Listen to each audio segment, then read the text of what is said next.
In 1981, the Philippines began to stir from years of dictatorship under Ferdinand Marcos.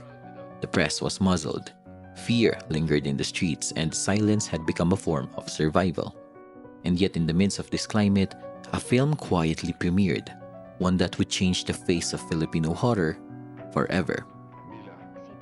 Kisap Mata, directed by Mike De Leon and inspired by a real-life crime reported by Nick Joaquin, is not your typical horror film. There are no ghosts, no curses, and no exorcisms. Instead, what it reveals is far more terrifying. A household gripped by the absolute control of a patriarch whose love has curdled into madness. And maybe that's why it still hurts to watch. Because Kisap Mata is a film about the kind of horror that doesn't just stay in the movies. It lingers in our homes, our memories, and our culture. Decades later, it remains one of the most disturbing Filipino films ever made. Let me tell you the story. Mila, a young woman living under the oppressive shadow of her father, Tatang Dadong Karandang, a retired policeman, reluctantly reveals that she is pregnant. With trepidation, she asks for his permission to marry her co-worker, Noel Manalansan.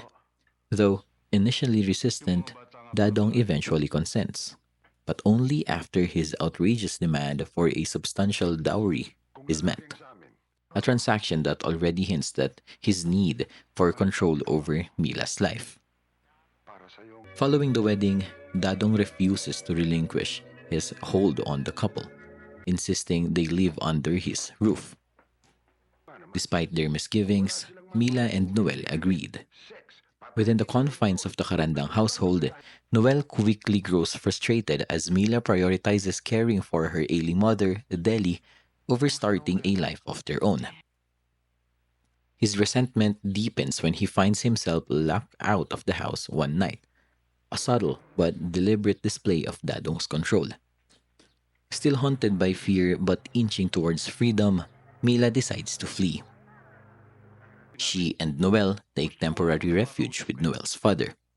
Yet, when they return to the Karandang home to collect their belongings, tension reaches its tragic peak.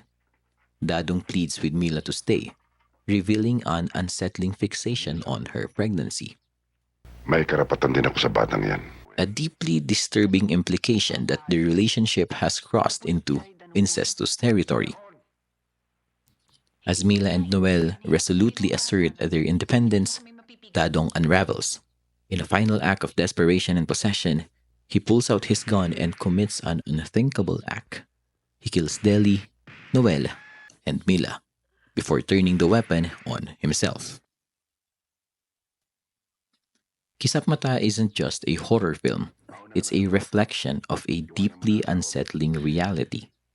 The film was inspired by a true crime case in 1961 involving a retired police officer who murdered his daughter and her husband. This horrifying event shocked the country and left a psychological scar that De Leon would later channel into one of the most disturbing Filipino films ever made. More than 4 decades later, it still provokes uncomfortable questions about family, power, and the violence that often hides in plain sight. This is not a film filled with ghosts or monsters. Its horrors lies in silence, in the unspoken, in authority that turns abusive, and in a home that becomes a prison.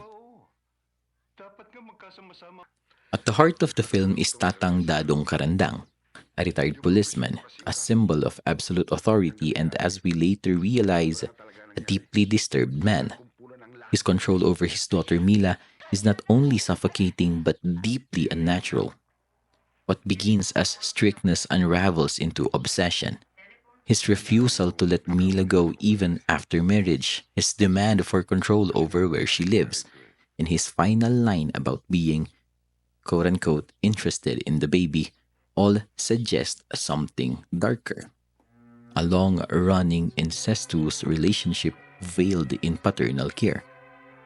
From a psychological standpoint, Dadong can be viewed through Carl Jung's theory of the shadow self, the unconscious, repressed part of one's personality that contains dark desires and instincts. Dadong's shadow completely consumes him. His sense of order and discipline isn't about protection, it's about possession. He represses his darkest urges under the mask of fatherhood until they explode in a terrifying act of violence. Most horror films rely on haunting visuals, eerie soundtracks, and supernatural lore. Kisap Mata doesn't need any of that. The Karandang household is brightly lit and seemingly normal, yet it's suffocating. The walls seems to close in. Every corner feels like it's watching. The horror here lies in realism. The home is turned into a prison, not by ghosts, but by authority. Doors are locked, voices are hushed, and even Noel, the son in law, becomes a stranger in what should be a shared home. There's something universally terrifying about the idea that the people we trust most, our parents, can also be the source of our deepest trauma. By the time the ending arrives, it doesn't feel like a twist. It feels like fate. We see Mila trying, failing, and then trying again to escape. We see Noel's growing helplessness and we feel the weight of inevitability.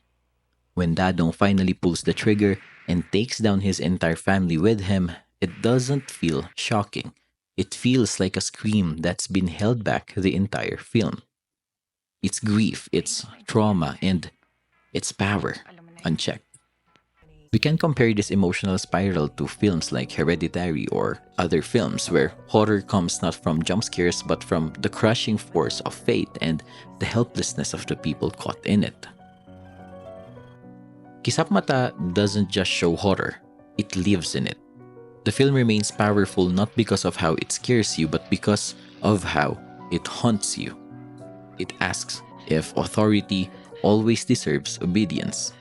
It forces us to examine the dark underbelly of family values.